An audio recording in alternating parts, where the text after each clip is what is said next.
Hello, hello mga mamshi! So, for today's ganap, ngayong Monday, walang kaanong ganap.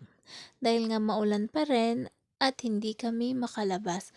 So, ito nga pala is, naghilamos muna ako sa loob at alam niyo na ang gamit natin, 7 days power soap. Power soap. Ano ba yan? Tinatamad na talaga ako mag-edit. So, hindi pala ako gaano nakapag-video ngayon dahil wala naman akong ginawa. Wala akong ginawa, nanood lang, kapag kain, kumain na, ganun lang. Dahil wala nga akong gawain, dahil hindi naman ako makakapaglaba ngayon dahil maulan, at yung una kong nilabhan ay andun pa rin, nakasampay pa rin sa garahe. Sana tuyo na. Tas yan. So, naghilamos muna ako, muni-muni. Mga mamshi, late na rin ako nagigising ngayon, mga 9:00 na, dahil putol-putol po ang tulog ko dahil sa aking nararamdaman ngayon na sobrang kati ng buong katawan ko.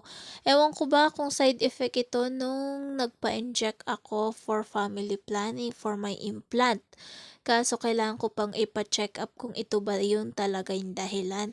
Kasi sobra mamshi, yung kati ng buong katawan ko, grabe, buo, as in, nagkakaroon na siya ng lahat ata ng part ng katawan ko. Kahit 'di ba bagong ligo ako, magkukan siya. Sobrang kati pa rin kapag tas lalagyan ko ng alcohol. Wa-effect yung alcohol. Pag natuyo na yung alcohol, makati ulit. Kaya yun, kaya kapag natapos tong bagyo na to, for the check-up tayo mga mamshi, punta tayo ng clinic. Dahil tinesting pa lang naman sa akin yun. So, bale, yung una is for observation kung may side effects sa akin. So, yung in-inject sa akin is good for 3 months. Pero nagtataka ako mga mamshi kasi 3 months ko na ngayong August. Kaya sana ang next injection ko is for September na. Ewan ko kung bakit ngayon ko nararamdaman 'tong mga problema na 'tong sobrang kate. Alam mo yung dati yung part ng hita ko lang ang makate. Ngayon meron ng likod, meron na yung dibdib, meron na rin yung batok.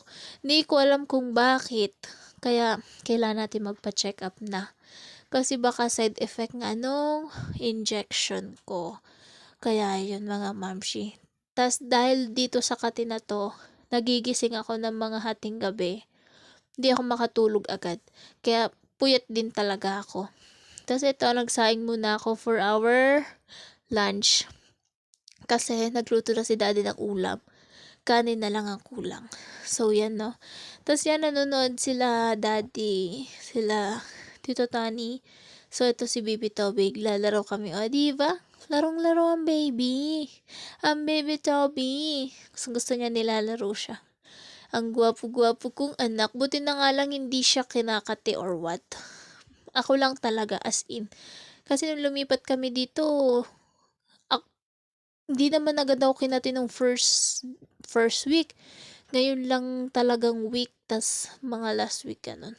Tas ito, mga bandang hapon, nagmerienda kami. At ito ang ating merienda, pancake. So, hindi siya totally yung nabibiling diretsong pancake. DIY yan ng aking mahal na asawa. O, diba? Sarap na sarap yan. At yun lang mga mamshi. Bye-bye! See you sa next vlog.